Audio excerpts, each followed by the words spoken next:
L'info du Grand Lille en continu, Céline Huret. Bonsoir à tous, il est 18 h, ravi de vous retrouver. On va faire un point tout de suite sur l'actualité de votre région. Mais avant, on regarde les conditions de circulation et elles ne sont pas bonnes sur le périphérique Est. Le périphérique Est qui est très encombré. Là, dans les deux sens de circulation, l'A27 subit également des perturbations vers Bruxelles. Quelques perturbations aussi enregistrées sur l'A22. Voilà. Et un périphérique Est toujours très encombré, comme d'habitude, à cette heure-là, vers 18 h, sortie des bureaux. Donc faites attention sur les routes. On refera un point dans nos prochaines éditions. Du côté de la météo, les températures sont plus douces aujourd'hui dans la région. 8 degrés, toujours ce ciel dégagé. Demain, retour de quelques nuages, mais ça ne va pas durer. Un beau week-end en prévision. On fera un point plus complet sur votre météo à la fin de notre journal. Différents changements sont opérés au mois de décembre. Tout d'abord, une nouvelle qui n'est pas très bonne pour les utilisateurs du gaz. Augmentation de 2,6% hors taxe dès aujourd'hui. Une décision qui est tombée mardi dernier. Heureusement, il n'y a pas que des mauvaises nouvelles.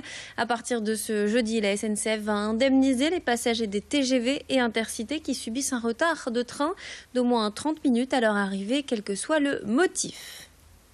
En France, 150 000 personnes ont le sida, mais 30 000 d'entre elles seraient atteintes sans le savoir. Ces individus continuent donc à transmettre le virus sans en avoir conscience. L'enjeu des associations est donc de faire en sorte que les personnes malades soient dépistées et éviter la transmission à d'autres. De nombreux progrès ont été réalisés dans le traitement de cette maladie. Aujourd'hui, il est possible de vivre normalement avec le sida. Les traitements permettent que le virus n'abîme plus les défenses et réduisent la transmission. Plusieurs moyens existent pour être dépisté, soit en se rendant dans un traditionnel laboratoire avec une ordonnance du médecin, soit en se procurant un autotest dans une pharmacie. Il suffit juste de se piquer le doigt et le résultat apparaît. Hier, le comité de coordination régionale de la lutte contre le VIH a tenu une conférence de presse à Lille. Louis Caillé était présent. Je vous propose d'écouter le président du comité. Plus je me fais dépister vite, c'est-à-dire j'ai pris un risque, je pense que j'ai pris un risque, plus je me fais dépister vite, plus moins le virus ne va me causer de problèmes. Plus je me fais dépister tard, malheureusement, plus ce virus vit en moi et plus il vient me donner des problèmes au niveau immunitaire et autres. Donc l'idée, c'est comment pouvoir faire entendre à tout le monde j'ai pris un risque. Ah non, on voit des idées préconçues. Cet homme était bien sur lui, il avait un bon costume, donc j'ai pas pris de risque. Ou cette femme était une femme bien, donc j'ai pas pris de risque. Eh bien, non. Toute rencontre et relation sans préservatif est une prise de risque. Voilà. 10 minutes pour convaincre, c'est le challenge relevé par les lycéens de la région. Hier, la finale régionale du concours de plaidoirie des lycéens avait lieu au tribunal de grande instance de Lille.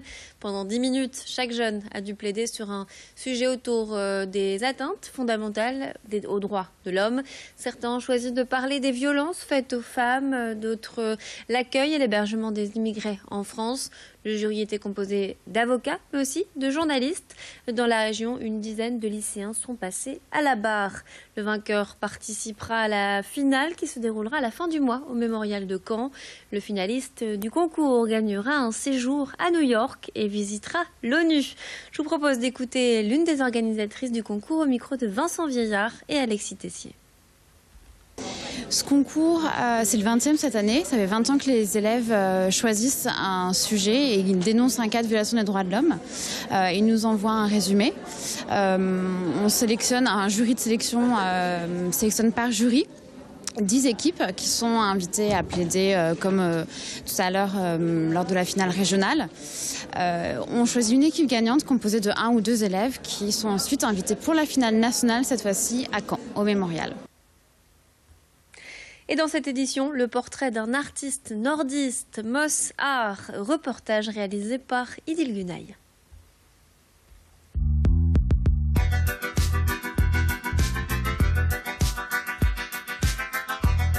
C'est à Los, dans son atelier, que nous avons rencontré Moss Art. Depuis 6 ans, ses œuvres sont visibles dans les bars et restos de la métropole lilloise. Sa spécialité, le portrait. Moss Art, artiste pochoiriste. Faire un pochoir, ça peut paraître très simple. Après, vous prenez un carré, vous faites un carré, vous peignez, ça fait un carré. Donc c'est très simple. Et après, On évolue tout doucement pour partir d'un carré, pour faire un triangle, ensuite pour faire un œil, pour faire un tour de visage, etc. Et puis au fur et à mesure, ça commence à ressembler à quelque chose. Peindre, c'est vraiment l'aspect le plus sympa du boulot, mais il y a un gros travail avant, quoi. Un long travail pour parvenir à représenter les traits d'un visage avec minutie. Moss Art avait fait parler de lui lorsqu'il avait entrepris de relooker les poubelles de Lille. Et puis plus récemment, à l'occasion de ce portrait, représentant l'une des victimes nordistes des attentats du 13 novembre 2015.